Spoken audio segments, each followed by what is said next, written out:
Hey everyone, कैसे हैं आप सभी। आई होप आप सभी अच्छे होंगे। और आज के इस वीडियो में मैं आपको क्या बताने वाला हूँ। देखिए, पढ़ाने वाला नहीं हूँ मैं लेकिन ऐसी चीज़ बताने वाला हूँ जिससे आपके मार्क्स जो है वो एग्ज़ाम में इंक्रीज़ भी हो। और मैं मान के चल रहा हूँ एग्ज़ाम एसबीआई क्लर्क में जितने दिन लगने वाले हैं वो ऑलमोस्ट 14 डेज़ होंगे, मतलब लगभग हमारे पास 14 दिन का समय है ना। एक ऑफिशियल सर हैं, उनसे मुझे पता चला है कि जो एग्ज़ाम है वो 5 जनवरी को कंडक्ट होने वाला है, मतलब जनवरी के फर्स्ट वीक में एग्ज़ाम हो जाएगा, है ना। एक्चुअल डेट भी पता चली है कि 5 जनवरी को एसबीआई क्लर्क का एग्ज़ाम होगा। इसमें एक दिन में हमें कितने मॉक टेस्ट देना चाहिए, ये एक क्वेश्चन है। और इसके अंदर जो भी सारे क्वेश्चन हो सकते हैं, कौन सी टेस्ट सीरीज से देना चाहिए, है ना, जिससे मार्क्स इंक्रीज हो। और कौन सा जो है वो एफोर्डेबल है, कौन सा को टेस्ट सीरीज एफोर्डेबल भी है, साथ ही साथ कौन से मॉक टेस्ट हैं जिनकी क्वालिटी बहुत ज़्यादा बेस्ट है, या किन का कॉम्बिनेशन हम कर दें जिससे हमारे मार्क्स और डबल हो जाए, है ना। कई सारे क्वेश्चंस होते हैं, वो सारे क्वेश्चन मैं इसमें कवर करूँगा। सिर्फ एक ही क्वेश्चन नहीं रहेगा, काफ़ी क्वेश्चन रहेंगे। इसी के साथ मैं स्टार्ट कर रहा हूँ। तो पहला जो क्वेश्चन है कि कितने मॉक टेस्ट हमें देना चाहिए। देखिए, सबसे पहले 14 डेज मान के चल रहे हैं कि 14 डेज हैं एसबीआई क्लर्क में, है ना।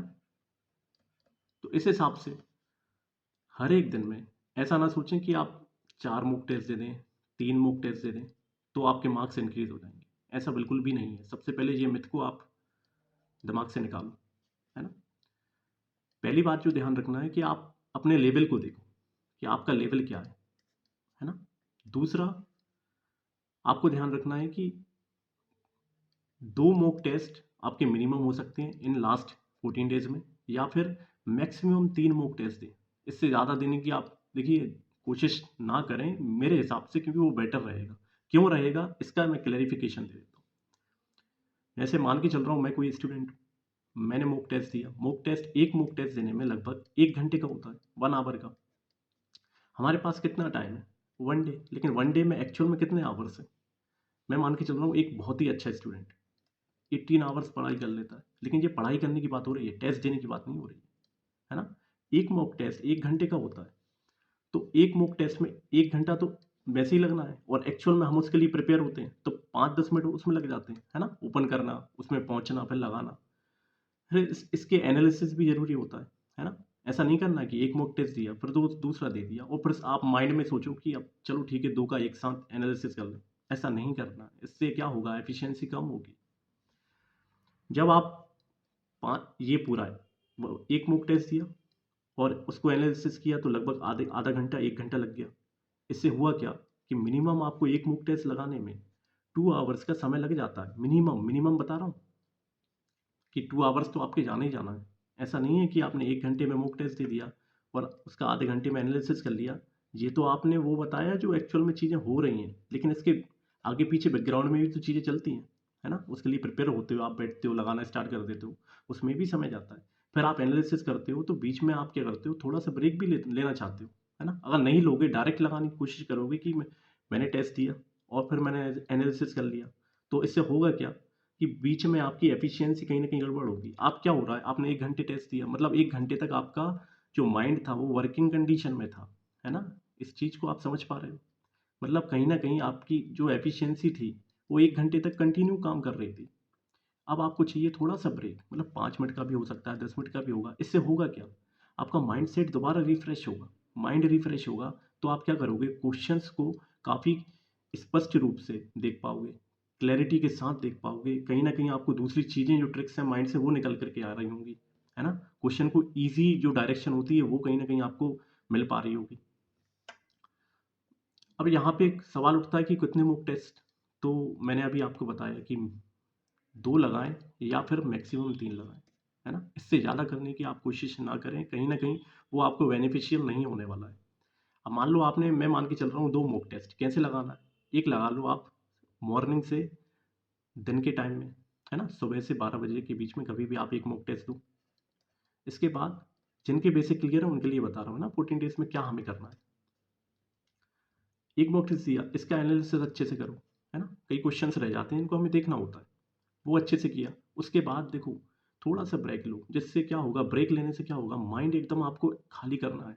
ऐसा नहीं है भर लिया माइंड फिर दोबारा बैठ गए, तो इससे कहीं न कहीं देखो टेस्ट तो दे दोगे आप, है ना। टेस्ट तो 5 भी दे सकते हैं एक दिन में, लेकिन उससे होगा क्या कि आपकी एफिशिएंसी धीरे धीरे कम हो जाएगी। दिमाग जितना ज़्यादा भर दोगे, जितना ज़्यादा फिल कर दोगे, मान लो ये कोई कमरा है ना, अभी ये खाली है, इसमें आपने, अब आपके मेहमान गए, मान ले एक मेहमान गया, 2 गए, 3 गए, तो ये कहीं ना कहीं भरना स्टार्ट होगा, सामान भी रखा हुआ है ना। फिर आपने और मेंबर्स पहुंचा दिए, फिर और भर गया, फिर और मेंबर्स पहुंचा दिए और भर गया। अब एक मूवमेंट आएगा कि ये पूरा फिल हो जाएगा। जब ये फिल हो जाएगा तो अब मैंने कहा कि और रिलेटिव आए हुए हैं, उनको कहाँ बिठाओगे, है ना। तो कहीं ना कहीं हमें क्या क्या चाहिए, हमें स्पेस चाहिए। पहले जो हमारे आ गए उनको बिठा दो, है ना। फिर इनका जो भी हो गया, इनको नमस्कार चमत्कार करके वापस पहुंचाया, फिर थोड़ा स्पेस आ गया, तो फिर और स्पेस है तो और लोगों को बिठा देंगे। ऐसे ही मूक टेस्ट के साथ, एक मूक टेस्ट दे दिया आपने, अच्छे से उसका एनालिसिस कर लिया, बहुत अच्छे से एनालिसिस कर लिया, बहुत अच्छे से, ठीक है, सारी चीज़ें देख चुके हो। फिर थोड़ा सा आप रिफ्रेशमेंट करो, घूमने निकल जाओ, बैठो, रीड कर लो, कोई बुक आराम से पढ़ लो, कॉमेडी, ऐसी नहीं कि न्यूज़पेपर में कोई आर्टिकल पढ़ रहे हैं, ऐसी न्यूज़ पढ़ रहे हैं खतरनाक वाली, जिससे तो दिमाग और भरेगा। ऐसा पढ़ो जिसमें मन लगे, ऐसा पढ़ो जिसमें बहुत आनंद आए, सेटिस्फेक्शन आपको मिले, है ना, एकदम पीस माइंड, पीसफुल हो जाए, है ना, सीरीन हो जाए, सीरीन का मतलब काम हो जाए, ठीक है, एकदम आपको बहुत अच्छा महसूस हो। इसके बाद उठ करके आओ, फिर एक आध घंटे, आधे घंटे बाद, 2 घंटे बाद, आराम से खाना पीना, नहाना धोना सब कुछ करने के बाद फिर आओ, फिर लगाओ टेस्ट, राइट। फिर टेस्ट लगाया, फिर देखना आपके मार्क्स जो हैं ऑटोमेटिक इंक्रीज होंगे। अब देखो, मॉक टेस्ट बताऊंगा कौन सा लगाना चाहिए, वो बेटर होगा, वो बताऊंगा मैं नेक्स्ट स्लाइड में, है ना। अभी सिर्फ बता रहा हूँ कि एक्चुअल में हमारी जो लास्ट के 14 डेज में होना क्या चाहिए हमारे साथ, हम किस दौर से गुजर रहे हैं, उसमें हमको क्या करना चाहिए, वो चीज़ आपको ऊपरी ऊपरी बता रहा हूँ। जब ये चीज़ करना सीखोगे, 2 टेस्ट आप, जैसे मान लिया आपने 2 टेस्ट लगा लिए, एक आपका सुबह से दिन में हो गया, एक हो गया शाम से इवन, मतलब शाम में आपने एक और लगा लिया, है ना। फिर आपको क्या करना है, आपको रिवाइज करना है चीज़ें। चीज़ें क्या करते हैं लास्ट में, स्टूडेंट क्या करते हैं, चीज़ों को रिवाइज नहीं करते हैं। क्या रिवाइज करना है, आपको पजल देखना है, जो पजल आपने लगा दी है, जो डिफिकल्ट वाली पजल थी ना, उसको रिवाइज करना है एक बार, बिना टाइम के भी लगाना है ना। वहाँ तो लगा चुके, एनालिसिस तो कर चुके, लेकिन उन पजल को आप एक बार, जो डिफिकल्ट वाली थी, जो आपसे नहीं बन पाई उस मूवमेंट में, या फिर बन भी गई तो आपने टाइम ले लिया, तो उन पजल को एक बार आपको रिवाइज करना है नाइट के टाइम में, है ना, जब 2 मॉक टेस्ट आपके पूरे हो जाएंगे, एनालिसिस पूरा हो चुकेगा, हो चुका हुआ है ना। जब ऐसी चीज़ करोगे, उसके बाद आपको देखना है कि डीआई का वो क्वेश्चन, जिसमें डीआई में 5 क्वेश्चन होते हैं, तो डीआई में भी वो क्वेश्चन देखना है जो थोड़ा सा आपसे ज़्यादा समय लेगा, उसमें आपको कम समय करने की कोशिश करनी है, राइट। ऐसे अरिथमेटिक का वो क्वेश्चन देखना है जिसमें आपको ज़्यादा समय लग गया है, आपने जो उठाया नहीं था, एनालिसिस में सॉल्व कर लिया, लेकिन फिर भी आप उसको एक बार और करो, है ना, सोने के पहले। ये ऐसा क्यों बोल रहा हूँ, ऐसा करोगे तो आप उन लोगों से आगे चले जाओगे जो सिर्फ नॉर्मल टेस्ट दे रहे हैं और एनालिसिस कर रहे हैं, लेकिन उसको रिवाइज नहीं कर रहे हैं। आप उन लोगों से आगे हो जाओगे, और आप अगर उनसे आगे हो गए तो डेफिनेटली आपका एग्ज़ाम निकलेगा, है ना। इसलिए कह रहा हूँ, एक चीज़ और करना है, क्या, टेबल्स को रिवाइज करना है ना। एग्ज़ाम होने तक, दो, एक दिन 2 दिन पहले तक एग्ज़ाम के, आपको टेबल रिवाइज करना है, फ्रैक्शन वैल्यू रिवाइज करना है, इनको करो, क्योंकि ये बहुत ज़्यादा रोल प्ले करते हैं, बहुत ज़्यादा नंबर बढ़वा देते हैं आपके। अरिथमेटिक में टेबल का यूज़ होता है, मल्टीप्लिकेशन में टेबल का यूज़ होता है ना। पिछले लेक्चर्स आप मेरे उठा के देखोगे तो आप पाओगे कि आपको वहाँ पे किस तरीके से मैं टेबल्स के थ्रू आपके मल्टीप्लिकेशन ईजी कर रहा हूँ, अरिथमेटिक में कैसे टेबल्स का यूज़ कर रहा हूँ, है ना।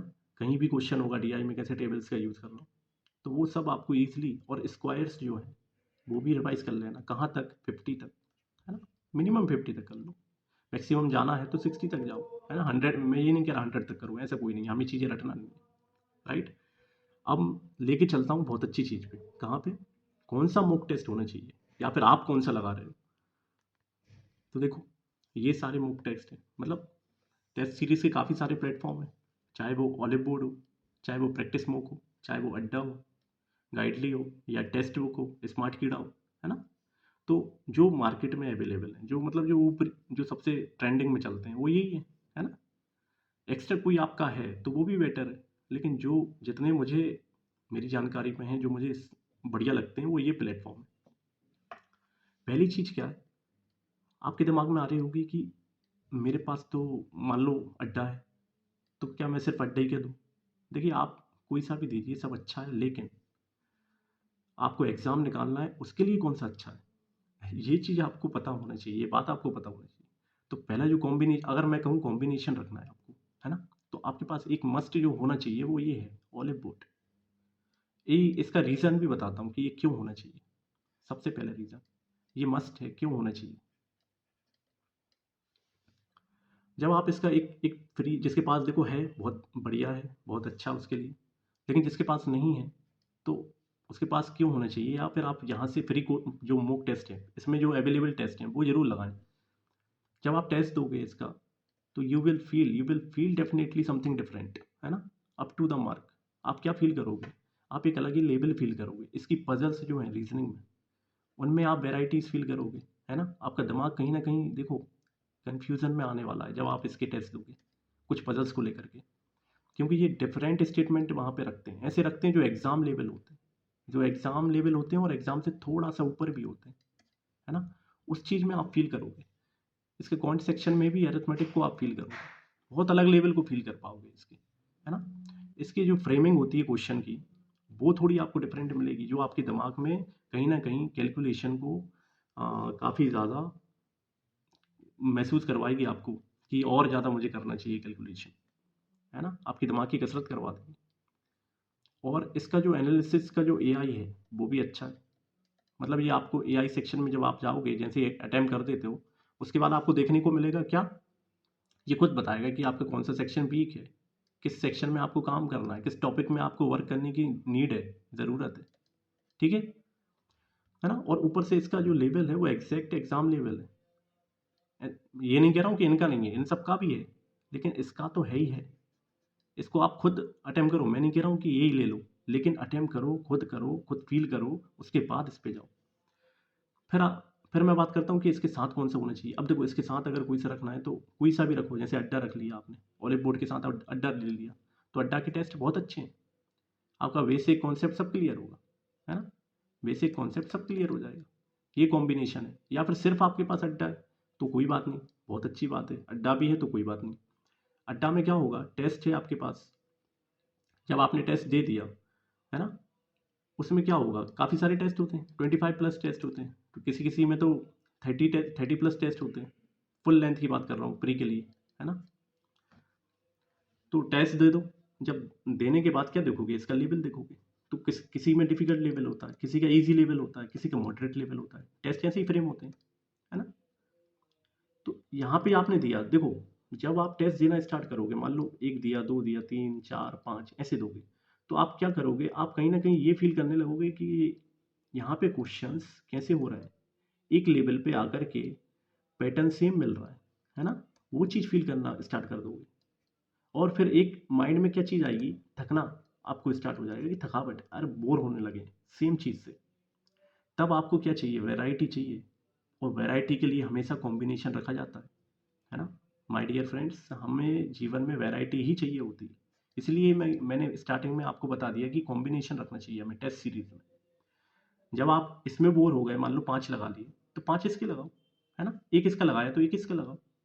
इससे क्या होगा, क्वेश्चंस में डाइवर्सिफिकेशन आएगा। मतलब कि जैसे जैसे बदले हुए क्वेश्चन की प्रैक्टिस करते जाओगे, नया जैसे जैसे देखना मिलेगा, आपका दिमाग चाहेगा कि मैं और प्रैक्टिस करूं। बस यही तो चाहिए। आप स्टार्टिंग के 1 दिन, 2 दिन, 3 दिन, 4 दिन, अगर 5 दिन कंटिन्यू भी टेस्ट दे रहे हो, तो आप ये फील करने लग जाओगे, एक पर्टिकुलर टेस्ट दे रहे हो तो ये फील करोगे कि कहीं ना कहीं बोरियत सी स्टार्ट हो रही है, कहीं न कहीं थकावट सी आ रही है, कहीं न कहीं मेंटली हम प्रेशराइज़ फ़ील करने लगे। तो आप क्या सोचोगे, उससे दूर भागने की कोशिश करोगे। आप ये सोचोगे कि चलो ठीक है, थोड़ी देर से लगा लेंगे, और वो थोड़ी देर आपकी शाम में कन्वर्ट हो जाएगी। शाम से आपकी रात हो जाएगी और रात से फिर आप सोचोगे अब तो रात हो गई, कल लगा लेंगे, सुबह लगाते हैं। है ना? ये चीज़, ये पैटर्न आपके दिमाग में क्यों आ रहा है? वो इसी वजह से आ रहा है क्योंकि आप एक ही चीज़ को लगाए जा रहे हो। है ना? इसलिए वैरायटी पाने के लिए, जब आप वैरायटी वाले ज़ोन में जाते हो, तो आपके मार्क्स ऑटोमेटिक इंक्रीज़ होना भी स्टार्ट होते हैं, क्योंकि आप कंसिस्टेंसी में चले जाते हो। आप कंटिन्यू उसको प्रैक्टिस मोड में चले जाते हो, ठीक है? या फिर ऑलिव बोर्ड के साथ, अब देखो प्रैक्टिस मूव की बताता हूँ। प्रैक्टिस मूव भी बहुत अच्छा है ना? प्रैक्टिस मूव के साथ एक कॉम्बिनेशन ज़रूर रखो, तो कुछ भी रख सकते हो, गाइडली, स्मार्ट कीड़ा, अड्डा, टेक्स्ट बुक, कुछ भी रख सकते हो। है ना? तो प्रैक्टिस बुक में भी आपको कैसा पैटर्न मिलेगा देखने का, ऑलिव बोर्ड की तरह ही आपको इसका पैटर्न देखने को मिलेगा। इसके क्वेश्चंस का जो लेवल है वो इसी की सिमिलर है ना? लेकिन ओलिव बोर्ड इसमें इसके कंपैरिजन में थोड़ा सा आगे हो जाता है, थोड़ा सा आगे हो जाता है, क्योंकि इसकी जो ओरिजिनलिटी है क्वेश्चन की, फ्रेम की, वो अलग ही है ना। बस प्रैक्टिस में भी बहुत अच्छा है, जो प्रैक्टिस कर रहा है बिल्कुल करो इससे भी। जो इंटरफेस है वो भी बहुत अच्छा है प्रैक्टिस मोड में, ओलिव बोर्ड में भी बहुत अच्छा है ना। अब तो सभी में अच्छा हो गया। बस जब आप इसकी प्रैक्टिस कर रहे होगे तो वही सेम चीज़ होगी आपके साथ, कि आपने कुछ टेस्ट लगा लिए इसके, उसके बाद आपके अंदर थकावट, जब आप कंजप्शन एक ही सेम चीज़ का करते हो तो आपके अंदर एक वो चीज़ आ जाती है कि मुझे इसको कम कर देना चाहिए, ऐसी फीलिंग आने लगती है। तो उसके लिए आपको रखना है ऑप्शन, तो गाइडली रखना है, गाइडली रख लो। स्मार्ट कीड़ा रखना है, स्मार्ट कीड़ा रख लो। टेक्स्ट बुक रखना है, टेक्स्ट बुक रख लो। लेकिन ऐसा नहीं करना कि ऑलिव बोर्ड लिया और स्मार्ट कीड़ा रख लिया साथ में, है ना। या फिर आपके पास स्मार्ट कीड़ा है तो ऑलिव बोर्ड भी दे रहे हो, तो क्या होगा देखो, ऑलिव स्मार्ट कीड़ा का लेवल भी, है ना, थोड़ा सा ऊपर रहता है। ईजी ऐसे नहीं मिलेंगे कि बहुत ही ईजी क्वेश्चन मिल जाते हैं। गाइडली में क्या होता है आप देखना, गाइडली में वेरिएबल बेस्ड क्वेश्चन ज़्यादा मिलेंगे, लेंथ ज़्यादा मिलेगी आपको, है ना। इसमें जो है साउथ का तड़का ज़्यादा मिलेगा। देख लेना, आप रीडिंग कॉम्प्रिहेंशन करना इसका, कभी इंग्लिश सेक्शन लगाओगे तो उसमें साउथ का तड़का ज़्यादा देखने को मिलेगा, मतलब साउथ रिलेटेड आर्टिकल ज़्यादा परोसे जाते हैं। ऊपर से वेरिएबल क्वेश्चन ज़्यादा मिलेंगे आपको इसमें। इसका जो मैथ्स का जो लेवल होता है वो थोड़ा सा अप होता है ना, थोड़ा सा लेंदी होता है गाइडली में। ऐसे ही अगर टेक्स्ट बुक है, देखो जो जो बेसिक क्लियर कर रहा है उसके लिए टेक्स्ट बुक बहुत अच्छा है। मतलब किसी की भी एक के साथ, किसी भी एक के साथ एक टेक्स्ट बुक का आप साथ रखो। ये सस्ता भी होता है, टेक्स्ट बुक बहुत सस्ता होता है ना। 3-3 साल के लिए भी मिल जाता है ऑफर में, तो टेक्स्ट बुक भी काफ़ी अच्छा है। उसको लगाओ तो बेसिक क्लियर होंगे एक साथ, और वैरायटी के लिए कोई सा भी एक ले लो, अड्डा, ऑलिव बोर्ड, प्रैक्टिस मोड, है ना। लेकिन मेरा जो सजेशन है, अगर मेरा मान रहा हूँ, सिर्फ मेरा है, ऐसा मैं नहीं कह रहा कि आपका है, आपका कुछ भी हो सकता है। सिर्फ मेरा यहाँ पे मेरा जो बताना है वो सिर्फ मेरे पर्सनल व्यूज़ हैं, किसी को इससे आ, ठेस लगाने की ज़रूरत नहीं है। आप अपना करें जो भी करना चाहते हैं। तो मेरा माने तो ऑलिव बोर्ड जरूर रखें, उसके साथ कोई सा भी एक रखें, जो भी रखना है ना। Whatever you want you can take, right. अब एक और क्वेश्चन आपके मन में क्या आ सकता है, आप खुद सोचो। जब आप 2 टेस्ट दे रहे हो एक दिन में, मेरी तरीके से दे रहे हो, है ना, और कंटिन्यू अगर ऐसा आप 2 दिन 4 दिन करके देखो, अच्छा 4 दिन करके देखो, जो चीज़ बताई है इस वीडियो में, जो जो भी बातें बताई हैं वो 4 दिन करके देखो, you will definitely feel the difference, है ना। आप दूसरे स्टूडेंट के कंपैरिजन में खुद का लेवल अलग ही पाओगे। अगर आपका बेसिक थोड़ा बहुत भी क्लियर है, आप अलग ही पाओगे। वही करना है ना। सुबह से लेके दिन में एक टेस्ट दो, उसको बहुत अच्छे से एनालिसिस करो, है ना। नॉर्मल ब्रेक लो, अच्छे से माइंड को दोबारा रिफ्रेश फील कराओ, नींद ले लो हल्की सी, थोड़ी सी नैप ले लो, है ना, कहीं घूम लो या कोई एक्सरसाइज कर लो, कुछ भी कर सकते हो, ठीक है। लेकिन जो भी चीज़ कर रहे हो ऐसा नहीं है छोड़ के गए तो फिर आए ही नहीं लौट के, ऐसा बिल्कुल भी मत करना, ठीक है। थोड़ा बहुत ब्रेक लेना है। जो रिवाइज की चीज़ बताई है 2 मॉक टेस्ट के बाद, वो ज़रूर करना, उससे कहीं ना कहीं ऑटोमेटिक डिफरेंस फील होगा, ठीक है। अगर आप चाह रहे हो कि 3 टेस्ट दें, तो तीसरे टेस्ट में क्या करोगे आप, पूरा टेस्ट मत दो तीसरा। तीसरे में क्या करो, तीसरे में सिर्फ आप वो क्वेश्चन उठाओ जो आप क्या करते हो, जिसमें आप टाइम ज़्यादा ले लेते हो, है ना। इससे क्या होगा, आपके माइंड में एक ऐसी कैपेसिटी डेवलप हो जाएगी, एक ऐसा पैटर्न डेवलप हो जाएगा कि हाँ, मैं टेस्ट चलते हुए भी वो बड़े क्वेश्चन लगा पा रहा हूँ, है ना। ये चीज़ माइंड माइंड में सेट हो जाएगी।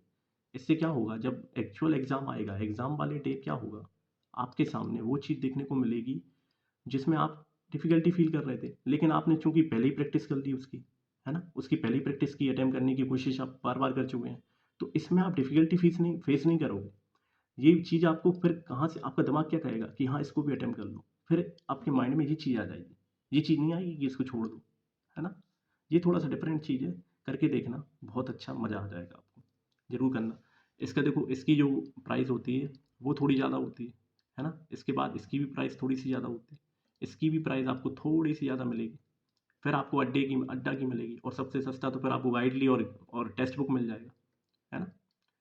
तो आपको सस्ता और महँगे के चक्कर में नहीं जाना है, लेकिन क्वालिटी से कॉम्प्रोमाइज़ बिल्कुल मत करना, है ना, क्योंकि आपके एग्ज़ाम का सवाल है। अगर आप पैसे के चक्कर में, अगर आप देखिए, पैसे के चक्कर में आप अगर कुछ नॉर्मल चीज़ ले ली आपने और आपकी प्रैक्टिस बहुत अच्छी नहीं हो पा रही है, सिर्फ आप वही चीज़ें प्रैक्टिस कर रहे हो और दूसरे स्टूडेंट क्वालिटी वाली चीज़ें प्रैक्टिस कर रहे हैं, तो आप वैसे ही पीछे हो कि नहीं, इस चीज़ को भी ध्यान देना, है ना। तो मैं कहीं पे पार्शियल बात नहीं कर रहा हूँ कि सिंपल टेक्स्ट बुक लगाया और एग्ज़ाम में हो गया, बिल्कुल हो जाता है, टेक्स्ट बुक लगाते रहो बिल्कुल हो जाता है ना? लेकिन उसके साथ-साथ आप ये भी देखो कि वो स्टूडेंट कौन था जिसने ये टेक्स्ट बुक सिर्फ़ टेक्स्ट बुक लगाई है। आप ये भी तो जानो कि वो स्टूडेंट था कौन? आप अगर उससे पर्सनली पूछोगे तो वो डेफ़िनेटली बताएगा कि मैंने अलग से भी प्रैक्टिस की है या फिर मैंने बुक से भी प्रैक्टिस की है या फिर मैंने अगर टेक्स्ट बुक से प्रैक्टिस की है तो मैंने कुछ तरीके भी उसमें डिफरेंट इन्वॉल्व किए हैं। आपको जानने को मिलेगा, है ना? ये चीज़ें देखो यूट्यूब पे ना तो कोई बताता है, ना ही कोई दिखाता है। तो क्वालिटी से कॉम्प्रोमाइज़ बिल्कुल मत करना। जब क्वालिटी से अगर आप कॉम्प्रोमाइज़ नहीं करोगे तो डेफ़िनेटली आपको एग्ज़ाम में एज मिलेगी, है ना? आपको बढ़ोतरी मिलेगी। आप ऊपर की तरफ ग्रो करोगे, नीचे की तरफ नहीं जाओगे, राइट? अब क्या करोगे? तो कोई सी भी लो। इसका लगभग जो प्राइस है वो 700 से आस-पास कहीं कुछ मिलता है। लेकिन अंदर जब जाओगे तो वैलिडिटी शायद 6 मंथ या फिर 8 मंथ ऐसा कुछ करके देते हैं।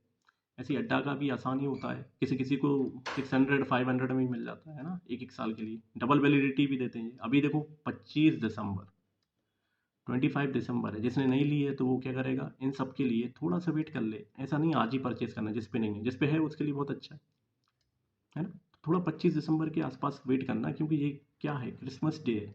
इस दिन क्या होगा, ये सभी लोग क्या करेंगे लालच में आएँगे और आपको ऑफ़र देंगे। ये लोग ऐसा करने वाले हैं और बहुत अच्छे-अच्छे ऑफ़र देंगे। तो ऑफ़र में परचेज़ करना है ना, जो भी करो, जिसका भी करो। लेकिन कॉम्बिनेशन ज़रूर रखना, कॉम्बिनेशन आपको क्या करेगा, आपको आगे बढ़ा देगा, है ना? एक दरबार में अगर राजा है तो उसके कैबिनेट में वो भी तो होता है, मंत्री भी तो होते हैं, है ना? मंत्री तो होते हैं, लेकिन एक प्रधान का एक पर्सनल वो भी तो होता है, एडवाइज़र। तो ये 2 चीज़ रखना है, आपको मंत्री भी रखना है, आपको एडवाइज़र भी रखना है, सेक्रेटरी भी रखना है, ऐसे ही सोचो, है ना? तो 2 रखना है, राइट? अब जिनके पास जो एफआईडी नहीं कर सकते, तो जिनके पास एक ही है, तो वो क्या करें? तो वो उनके लिए देखो टेलीग्राम चैनल पे मैं फ्री टेस्ट जो होते हैं ना वीकली, टेलीग्राम चैनल पे मैं उनको अपडेट कर देता हूँ, चाहे वो आज आज जैसे प्रैक्टिस मोड का 5 बजे से स्टार्ट हो रहा है, शाम को 5 बजे से, तो ये भी लगाना, है ना? जो भी होते हैं मतलब जो भी आते हैं, चाहे वो वॉलीपोड का हो, चाहे अड्डा पे आता है, चाहे गाइडली पे आता हो। अब देखो फ्री टेस्ट भी बता देता हूँ कि फ्री टेस्ट कहाँ-कहाँ अभी अवेलेबल है ना? बिना लाइव टेस्ट के। जब आप इस पे जाओगे जैसे स्मार्ट कीड़ा पे जाओगे, स्मार्ट कीड़ा पे एसबीआई क्लर्क के 2 टेस्ट पड़े हुए हैं, फ्री वाले, वो लगा लो, है ना? फुल लेंथ के।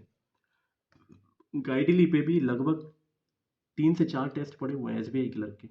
प्रीवियस ईयर के भी पड़े हैं और फ्री वाले 1-2 पड़े हैं, वो लगा लो। ऐसे ही टेक्स्ट बुक पे भी आपको देखो 2 टेस्ट मिलेंगे, फ्री वाले, वो लगा लो, है ना? 1 से 2 मिलेंगे, मैक्सिमम 2 मिल सकते हैं, वैसे 1 तो मिलता ही है। प्रैक्टिस प्रैक्टिस मोड पे जाओगे ना, तो आज अगर आज के दिन जाओगे, जैसे कि मैं आज जो वीडियो इस टाइम पे जो वीडियो आपको मिल रहा है, तो आज जो भी डेट है, उस डेट पे आपको मिलेंगे 3 एसबीआई क्लर्क के, 3 मॉक टेस्ट मिलेंगे फ्री, फ्री वाले वो भी, अच्छे से लगा लो, है ना? ऐसे ही ऑलिव बोर्ड पे भी आपको कितने मिलेंगे? 2 टेस्ट मिलेंगे एसबीआई क्लर्क के, फ्री के, तो यहाँ पे ये लगा लो, राइट? स्मार्ट किट आपकी बता ही दी, अड्डा पे भी मिल जाएगा आपको, अड्डा पे तो आपको अभी उन उन लोगों ने एक वो ऑफर निकाला था जिसमें लगभग 2 2 तो एसबीआई क्लर्क के, ऐसे ही 2 एसबीआई पीओ के, ऐसे ही 2 आईबीपीएस क्लर्क के, सबके 2-2 टेस्ट फ्री दिए, है ना? और अगर आपको वो चीज़ ऑफर नहीं पता, तो नॉर्मल भी जाओगे तब भी आपको 2 टेस्ट मिल जाएँगे एसबीआई क्लर्क के वहाँ पे, है ना? 1 मिनिमम है, 2 मैक्सिमम। तो सबके अगर मैं जोड़ दूँ जैसे 1, 2, 3, 4, 5, 6 तो लगभग 15 प्लस मॉक टेस्ट आपको ईज़िली ऐसे ही फ्री ऑफ कॉस्ट मिल जाएँगे। वो लगा लो सारे, है ना? 2 हफ्ते हैं आपके पास, आराम से प्रैक्टिस करो। क्वांट की देखो मैंने प्लेलिस्ट बनाई हुई है, तो मैं बताता हूँ क्वांट के बारे में। क्वांट की मैंने क्या किया है, अरिथमेटिक की एक प्लेलिस्ट बनाई हुई है। उस पे जाओ, उस प्लेलिस्ट को पूरा देख लो, कहीं पे मैंने कोई ऐसी वेस्टेज बात नहीं की है, डायरेक्ट क्वेश्चन 1 से स्टार्ट हुआ है और एंड तक हमने क्वेश्चन ही सॉल्व किए और कुछ नहीं किया। तो वो क्वेश्चन मैंने कॉन्सेप्चुअली भी बताएँ, ट्रिक से भी बताएँ, ऑप्शन से भी कहीं-कहीं बताए हुए हैं। तो है ना, लगभग 12 लेक्चर्स हैं। अच्छे से देखोगे तो सारा अरिथमेटिक्स पूरा क्लियर हो जाएगा, है ना? फिर प्रैक्टिस करने की इतनी ज़्यादा नीड नहीं पड़ेगी, डायरेक्ट मॉक टेस्ट दो फिर। लेक्चर की पीडीएफ कहाँ मिलती है आपको? तो और हाँ, मॉक टेस्ट जो है ना, वो भी दिए हैं, क्वांट के मॉक टेस्ट भी मैंने प्लेलिस्ट बनाई हुई है, तो वहाँ जाके प्रैक्टिस कर लेना, जितना करना है। फ्री ऑफ कॉस्ट है सब। टेलीग्राम पे आपको लेक्चर की पीडीएफ मिल जाएगी, ये लिंक है, डालना डायरेक्ट पहुंच जाओगे या फिर क्यूआर कोड स्कैन करना तो भी आप वहीं पहुंचोगे। इसके अलावा यूट्यूब पे @ एग्ज़ाम सीट डालना, एग्ज़ाम सीट। इससे क्या होगा, आप चैनल पे पहुँचोगे हमारे, आपके चैनल पे, वहाँ पे सब्सक्राइब जैसे ही बटन आप क्लिक करोगे तो नीचे प्लेलिस्ट ऑप्शन दिख जाएगा, जहाँ पे ये सब चीज़ें पड़ी हुई हैं। होम पेज पे प्लेलिस्ट ऑप्शन दिखेगा, उस पे जाना, उस पे क्लिक करना, तो आप अंदर पहुँचोगे, आराम से प्रैक्टिस करो जितनी करना है। और इन सब लेक्चर की पीडीएफ भी आपको टेलीग्राम चैनल पे फ्रीली मिल जाएगी, है ना। करंट अफेयर भी डलता है वहाँ पे, मेंस अपीयर्ड पर्सन द्वारा, तो उस करंट अफेयर को भी देखो। बस वही 4-5 न्यूज़ मिलेंगी जो बहुत ज़रूरी लगती हैं ना, सब कुछ देखने के बाद, पढ़ने के बाद। ऐसा नहीं है कि 20-20 न्यूज़ मिलेंगी। देखो, ज़्यादा पढ़ना ज़रूरी नहीं है कि बहुत ज़्यादा पढ़ें तभी एग्ज़ाम निकले। हाँ, इतना पढ़ें कि एग्ज़ाम निकल जाए, ठीक है? तो उस हिसाब से करंट अफेयर डलता है वहाँ, ठीक है? अब हम मिलेंगे नेक्स्ट लेक्चर में। अच्छे से प्रिपरेशन करो। कोई डाउट है कमेंट सेक्शन में ज़रूर लिखो, आने वाले लेक्चर्स में क्लियर कर दूँगा, ठीक है? मिलते हैं हम नेक्स्ट लेक्चर में। Bye bye, take care.